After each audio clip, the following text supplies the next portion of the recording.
honestly just picking the shorter ones that I find because I want to get to a few of them.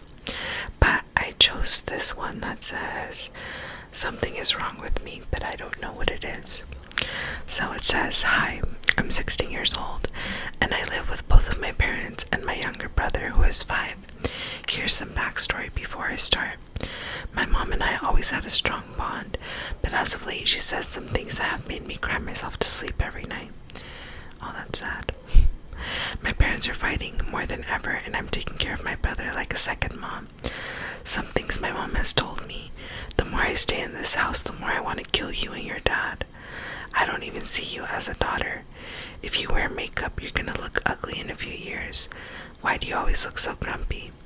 And there's a lot more that she said to me that I've tried to forget about. I feel like she hates me, and I don't know what to do anymore. I'm scared to tell her how I feel because one minute she's happy, and another she's screaming and calling me names.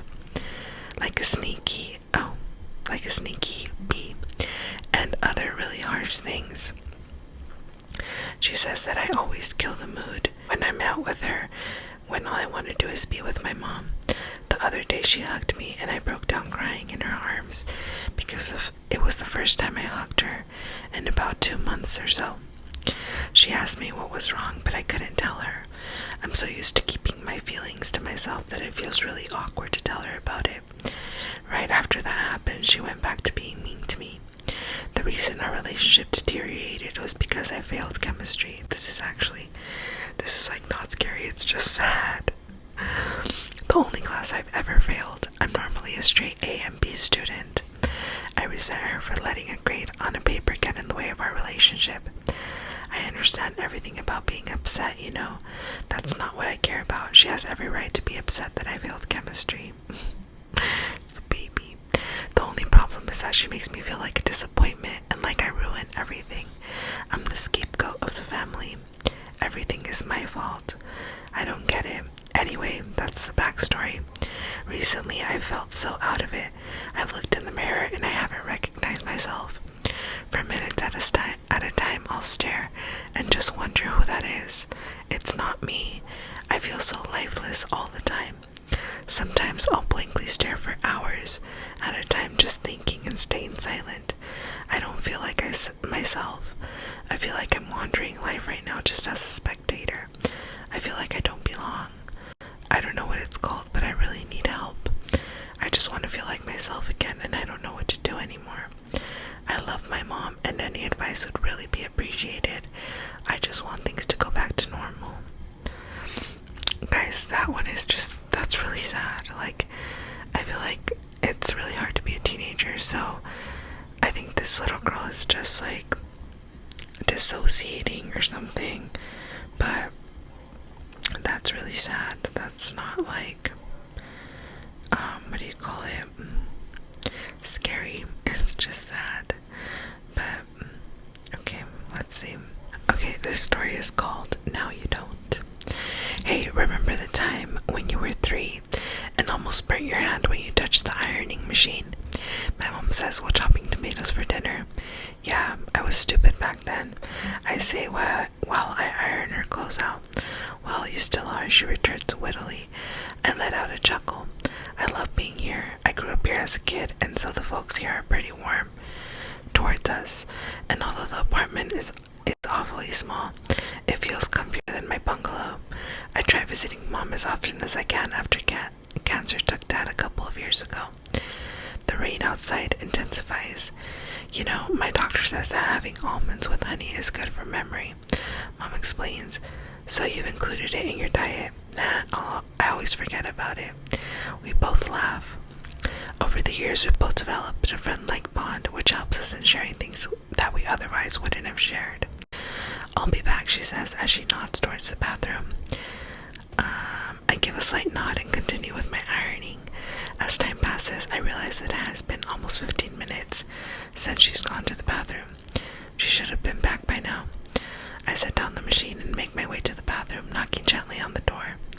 I don't get a reply. The light inside and the sound of water running are enough for me to assume that she's still in there, but I knock again. I hear a single knock back. Assuming everything is okay inside, I come back to the living room. 5, I see my mom sitting on the couch and still cutting tomatoes. She looks up and flashes me a smile.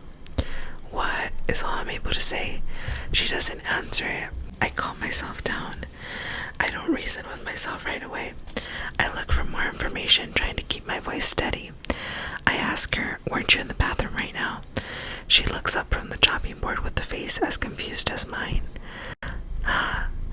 "No, I was here chopping tomatoes." I try to find some logic in the situation. Perhaps she didn't go to the bathroom after all. But she doesn't explain the light being on and the water running. I know, come here.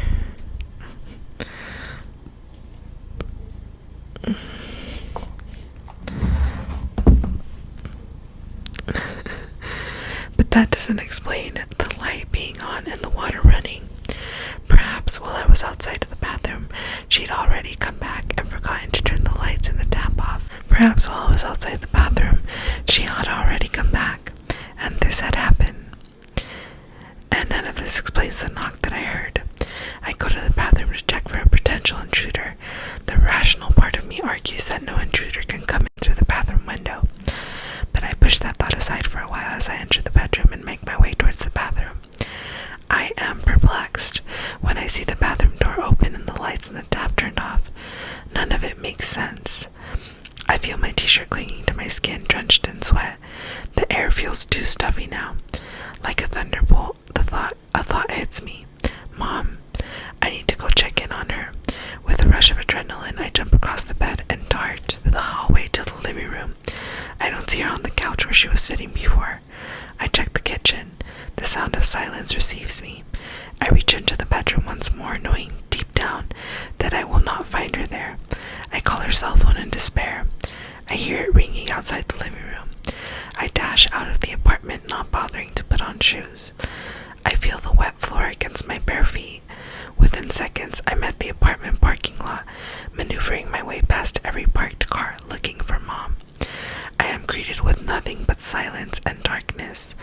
As desperation starts to creep in, I feel increasingly helpless. I run out of the parking lot and into the empty street. I see families at their homes enjoying their dinner. I see brothers playing video games, couples watching movies. I move past them towards the end of the street, scanning every square inch of my surroundings. I don't see Mom anywhere. I call the police. Initially, they suspect me for the disappearance of my mother. Over time, they realize that I'm not guilty. I don't talk about this incident with anyone, not even my wife or my daughter. All of it is still too raw, too fresh. I need to know if Mom's ever going to come back. Every day I wake up hoping I'd hear something about her, and every day my heart shatters into a million pieces when I don't. Her case has already been put with several other missing persons cases, where eventually it'll be forgotten. And today, nearly 4 months after the incident, I knock on my daughter's bathroom door after she's been in there for too long.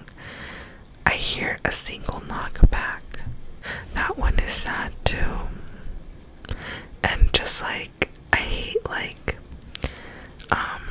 what do you call it? Like unsolved cases, you know what I mean? Like, I don't know, it could be paranormal, but also it could just be like, what the fuck happened? That's sad. This one says, every time I look in the mirror, I feel like I don't belong in this world. My name is Amelia, and for as long as I can remember, I've suffered from a strange and terrifying affliction. I'm not blind. For me, everything seems normal, but every time I look in the mirror, all I see is the back of my head. Oh, that's so creepy. The only upside to my problem is that it makes brushing my long blonde hair easy. But apart from that, it feels like a curse. The older I get, the worse I feel about it. It's really hard for me to explain it. People see me, but when they try to explain to me what I look like, the words they use to describe me don't seem to exist. It's the same for photos and even drawings of me. For one of my birthdays, my mother hired an artist to draw a portrait of me. My mother thought it would work, but she figured if people couldn't paint me with words, they could capture my true appearance on canvas. The painter she hired was really talented and was famous in our town for for being an amazing portrait artist. It didn't take long to see the frustration in the painter's eyes as she sat there for hours trying to draw me. By the time she was done, she had 4 beautiful pictures of the back of my head. Family photos were the worst and the most painful for me. Any of the family photos that made the wall had my family smiling proudly at the camera, but all you saw of me was the back of my head. I usually opted out of taking photos. It gets too depressing for me. It kind of feels like I don't exist. I'm present, but I don't have an identity. I've been seeing doctors for years, but no one ever gave me an answer for what might be causing this. I've had brain scans which always come back normal. I've seen countless psychologists, but they say I'm not crazy, because if that was the case, then everyone else would have to be crazy as well. The few photos and portraits of me prove that it's not just in my head. I've always struggled with the same sense that I didn't belong in this world. I always had a distorted view of the world. My parents put this down on my condition, but I always felt the two were interconnected. There was always this gnawing feeling of despair where I felt I wasn't meant to be born, or I existed between realms of existence. My mother told me it was normal to feel like that it was your typical teenage existential angst. But for me, it went a lot deeper than that. It wasn't hormones or brain injury or mental defect. For me, it was a terrifying waking nightmare. When I was 17, I had my first school dance, and despite everything, I was excited. My best friend Lily helped me pick out a beautiful dress, a deep blue gown that complemented my long blonde hair. I felt almost normal for once, laughing with her as we styled each other's hair. For a brief moment, I allowed myself to believe I could blend in with the other girls, that maybe tonight I wouldn't feel so out of place. But as soon as we arrived at the dance, the fragile sense of normalcy began to crumble. That night truly shattered any feeling of belonging when the photographers arrived, going from group to group, capturing memories. I had been in a small circle of friends when the photographer called us over for a picture. I hesitated, but Lily urged me forward, assuring me that I looked beautiful. We lined up, and for the first time in years, I hoped desperately that maybe this time would be different. Maybe tonight I would appear like everyone else. But when the photo printed out and made its way around the group, there it was again. The back of my head, while everyone else stood smiling and radiant. The laughter and excitement in my group died, replaced with awkward silence. Lily tried to comfort me, saying it didn't matter, but I couldn't bear it anymore. I slipped out of the dance hall, walking home alone. That night solidified the isolation I'd felt for years, but now it was worse. It wasn't just that I felt different, it was that I could never escape it. No matter how hard I tried to fit in, to be seen like everyone else, my reflection would always betray me. By the time my 18th birthday came around, the feelings of not belonging had all but consumed me. I spent the entire night hunched over at my desk, writing out my farewell letter to my family. My hand shook as I tried to explain the inexplicable, how living like this, always feeling out of place, was unbearable. When I finally finished, I folded the letter neatly and left it on my nightstand. Taking one last look in the mirror, I silently begged for something, anything that would give me a reason to try to stay. My father's gun felt heavy in my hand. Oh, okay, trigger warning, guys, for, wanting to, off yourself. Trigger warning, but, okay. So, my father's gun felt heavy in my hand, and I pressed it to the roof of my mouth. Without hesitation, I pulled the trigger. I expected darkness and an end, but instead I woke up in my bed. For a moment, I thought the gun had misfired, that maybe I had failed, but there was no blood, no pain, no damage to my face. Everything was eerily calm. I scrambled out of bed and rushed to the mirror. When I looked, I froze. A girl stared back at me, wide-eyed and confused, but it wasn't the back of my head, it was me. For the first time, I was seeing myself, a real face. She looked so unfamiliar, yet undeniably me. My hair, my eyes, my features were all there, staring right back at me like the world had flipped upside upside down. I panicked, bolted from my room, and raced down the stairs, but something strange caught my eye along the way. The family photos on the wall were all different. Every single person in them was turned away, their faces hidden, showing only the back of their heads, all except me. In each one, I stood facing the camera, smiling like nothing had ever been wrong, like it had always belonged there. It was impossible, and yet there I was, staring back at myself from the photos as if this has always been my reality, as if the entire world had reversed, and the terrifying thing that I was that I didn't seem to belong in this world either. Well, I don't think that's real, but that is still scary. Like, mirror things scare me. I don't know, reflections and all of that. And alright guys, this is my last one, and it kind of goes with like reflections, because I don't know, they're just scary to me. And this one's a bit shorter, so this one says, there's something wrong with my reflection. I first noticed it last Tuesday. I was brushing my teeth, half asleep, and something about the mirror felt off. My reflection. Okay, I'm like not gonna look in the mirror after this. So it says, my reflection wasn't moving like I was. It was subtle. It was a small delay. I chalked it up to grogginess and went to bed. But then it happened again the next morning. This time I tested it. I raised my right hand, but my reflection hesitated, then raised its left. I have chills. I know it's probably not that scary to y'all, but have you seen Oculus? No. No, absolutely not. Okay. I thought I must be dreaming. I rubbed my eyes, splashed cold water on my face, and when I looked again, everything was normal. The next few days were quiet and eventful until Friday night. I was watching TV, zoned out on the couch, when I caught a glimpse of movement in the hallway mirror. There it was, my reflection, standing still, watching me from the dark. I stared at it, frozen, but I wasn't in the hallway.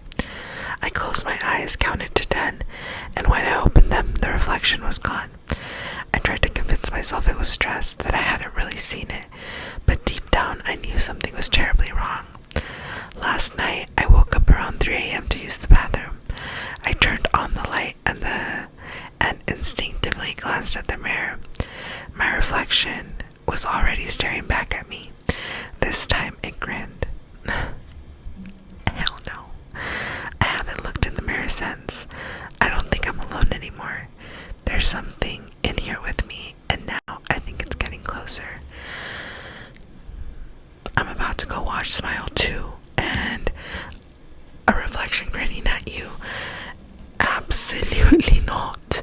I'm gonna brush my teeth tonight, facing away from the mirror, and no. I can't deal with things like that, like reflections. They're so scary already. If you haven't seen Oculus, please watch it. Great movie, great concept, super creepy though. Anyways, thank you guys for watching this video. I feel like some stories were more sad than scary, but honestly, this video was so hard to film because all the stories are like super long. I had to find short ones. So either way, I hope that you all enjoyed this video as much as I enjoyed filming it. Let me know if you like this type of video and I'll film more. But other than that, I want to thank you so much for watching. Like always, I want to thank you so much for being here. I'm so very happy that you are here, not just here watching this video, but just here living another day, making it through the week. Happy weekend, happy Friday. I don't know when I'm posting this, but happy whatever day it is that I'm posting. But yeah, thank you so much for watching and being here. I hope that you have an excellent rest of your day or night. I love you so much, and I will see you in my next video. Bye.